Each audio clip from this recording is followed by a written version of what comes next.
আসসালামু আলাইকুম। এটা অপারেশন করতেই হবে এমন কিছুই না এবং কেন করলো আপনার মতো আমারও প্রশ্ন।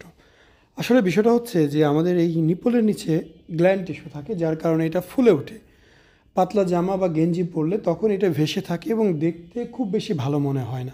সেই কারণেই মূলত আমরা অপারেশনগুলো করে থাকি।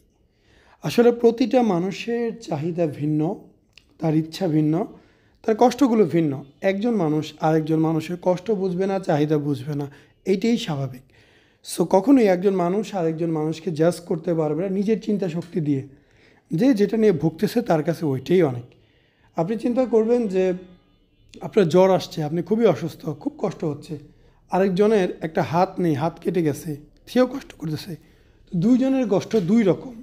তো একজন আরেকজনকে কখনোই জাজ করতে পারবে না। এটা জাস্ট একটা উদাহরণ। সো ওনার একটু ছোট, এটা আপনিও দেখছেন আমিও দেখছি, বাট ওনার কষ্টটা কিন্তু বড়ই।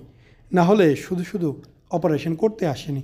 কেউ কি চায় ইচ্ছা করে অপারেশনে যেতে, ছুরি কাছে নিচে পড়তে? কখনোই চাইবে না, কখনো চায়ও না।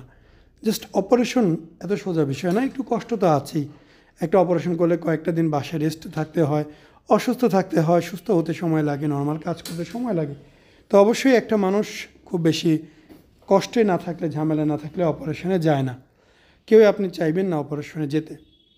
তো আপনারা যারা এই প্রবলেমে আছেন শুধু তারাই বুঝবেন যে এই জিনিসটা কতটা বিদঘুটে সমস্যা। এই সমস্যার সমাধানে আমরা কাজ করতেছি 2012 সাল থেকে নিয়মিত। রেগুলার অপারেশন হচ্ছে আলহামদুলিল্লাহ। আমরাও ভিডিও প্রচার করে যাচ্ছি যাতে আপনারা দেখতে পারেন, বুঝতে পারেন, জানতে পারেন।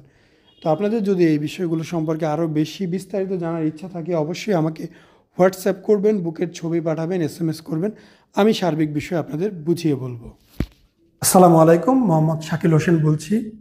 2017 সাল থেকে আমরা গাইনোকমার্সি নিয়ে নিয়মিত কাজ করছি এবং ভিডিও প্রকাশ করছি। এই চ্যানেলে যারা নতুন এসেছেন আপনাদের কাছে অনুরোধ থাকবে আমাদের এই চ্যানেলটি আপনারা ভালোবাসা দিবেন এবং সাবস্ক্রাইব করবেন। এবং যারা অলরেডি সাবস্ক্রাইব করেছেন তাদেরকে অসংখ্য ধন্যবাদ। আপনারা কমেন্টের মাধ্যমে আপনাদের মতামত জানাবেন। ধন্যবাদ।